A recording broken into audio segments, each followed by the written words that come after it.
বন্ধুরা, আজকের ভিডিওর বিষয়বস্তু হলো গাঁদা গাছ। শীতকালে অত্যন্ত জনপ্রিয় ফুল হলো এই গাঁদা। আমরা নার্সারি থেকে শীতকালের অন্যান্য গাছেদের সাথে সাথে এই গাঁদা গাছ নিয়ে এসে বাড়িতে প্রতিস্থাপন করে থাকি। গাঁদা গাছ বিভিন্ন কালারের, বিভিন্ন ধরনের হয়ে থাকে, যেমন দেশি গাঁদা, ইনকা গাঁদা, ফ্রেঞ্চ গাঁদা, ড্রাগন গাঁদা, মাছি গাঁদা অথবা এরকম মায়া গাঁদা। এই সমস্ত রকম গাঁদা গাছের পরিচর্যা এবং খাবার দাবার প্রায় একই হয়ে থাকে। শীতকালেতে আমরা নার্সারি থেকে ছোট ছোট গাঁদা গাছের চারা নিয়ে এসে বাড়িতে এসে প্রতিস্থাপন করে থাকি, কিন্তু প্রতিস্থাপন করার কিছুদিন পর থেকেই নানা রকম সমস্যা আমাদের এই গাঁদা গাছগুলোতে দেখা যায়।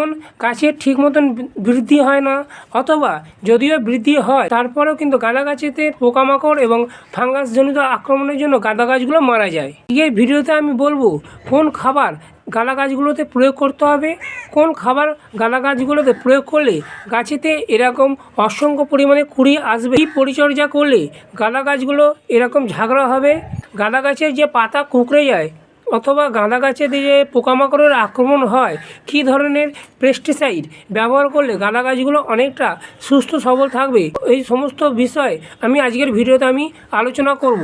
তাই বন্ধুরা, আমি বলবো আজকের এই ভিডিওটা তোমরা একটু স্কিপ করো না। স্কিপ করলে তোমরা গাঁদা গাছ সংক্রান্ত ছোট ছোট গুরুত্বপূর্ণ তথ্য মিস করবে।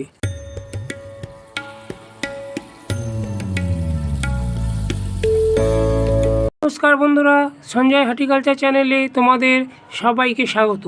বন্ধুরা, আজকে টাইটেল আর থাম্বনেল দেখে বুঝে গেছো যে আজকে আমি তোমাদের সাথে কী বিষয় নিয়ে আলোচনা করতে যাচ্ছি। গাঁদা গাছগুলোতে অসংখ্য পরিমাণে কুড়ি আনতে গেলে দরকার পড়ে এনার্জি। এই এনার্জি গাছ কোত্থেকে পায়? সূর্যের আলো থেকে। যেখানে 5 থেকে 6 ঘন্টা রোদ্দুর আসে, এরকম জায়গায় আমাদের এই গাঁদা গাছগুলোকে রাখতে হবে। ছায়াযুক্ত জায়গাতে যদি গাঁদা গাছগুলোকে রাখা হয় তাহলে কিন্তু গাঁদা গাছেতে অসংখ্য পরিমাণে কুড়ি আসবে না, এক। আর দ্বিতীয়ত, ছায়াযুক্ত জায়গাতে যদি গাঁদা গাছগুলোকে রাখা হয় তাহলে কিন্তু রোগ পোকার আক্রমণ এই গাঁদা গাছগুলোতে আসতে আরম্ভ করবে এবং ধীরে ধীরে গাছটাকে মেরে ফেলবে।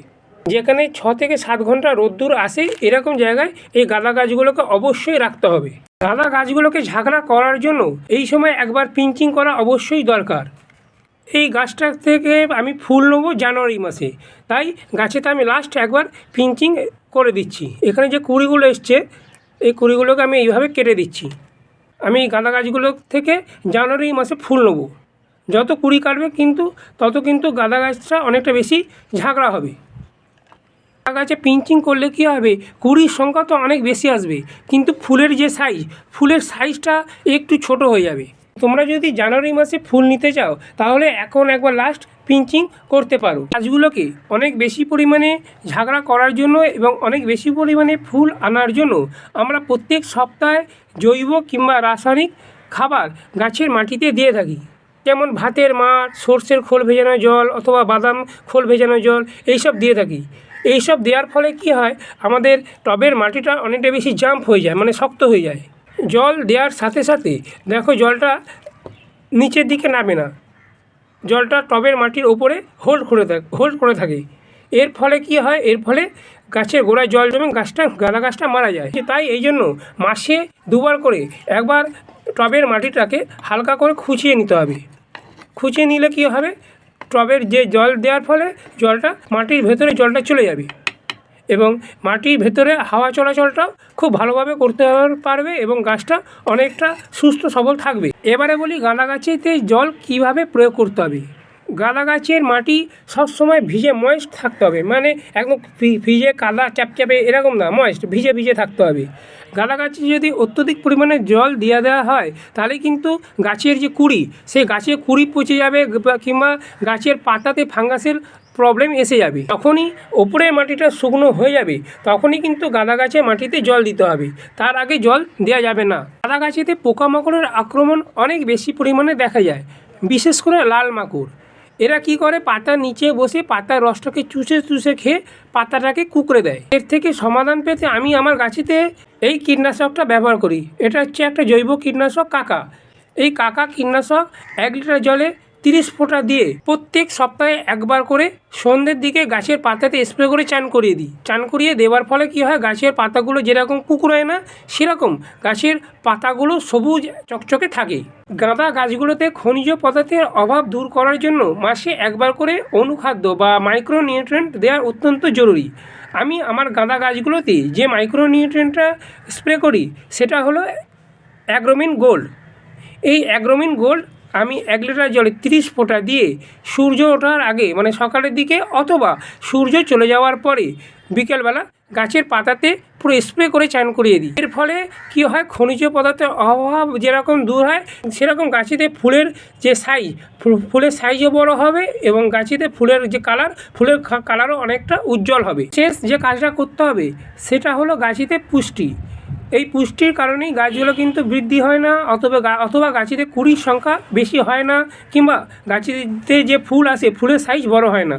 এই পুষ্টির কারণেই এটা হয়। তাই গাছেতে খাবারটা দেওয়া গাঁদা গাছেতে অত্যন্ত জরুরি। আমি আমার গাঁদা গাছগুলোতে রাসায়নিক এবং অর্গানিক দুরকম খাবার প্রয়োগ করি। তা কী খাবার দিই আমি গাঁদা গাছেতে তোমাদের দেখিয়ে দিচ্ছি। যেহেতু আমার এই গাঁদা গাছগুলোতে অসংখ্য পরিমাণে কুড়ি এসে গেছে এবং সেই কুড়িগুলো থেকে আমি ফুল নিতে চাই, তাই এই সময় আমি কোনো রকম নাইট্রোজেনযুক্ত খাবার দেবো না। তোমরা যদি গাঁদা গাছগুলোতে এই সময় ফুল নিতে না চাও এবং গাঁদা গাছগুলোকে আরেকটু বেশি পরিমাণে ঝাঁকড়া করতে চাও, তাহলে তো কিন্তু তোমরা নাইট্রোজেনযুক্ত খাবার দিতে পারো। যদি তোমরা এই সময় ফুল নিতে চাও তাহলে কিন্তু তোমরা নাইট্রোজেনযুক্ত খাবার এই সময় গাছেতে দেবে না।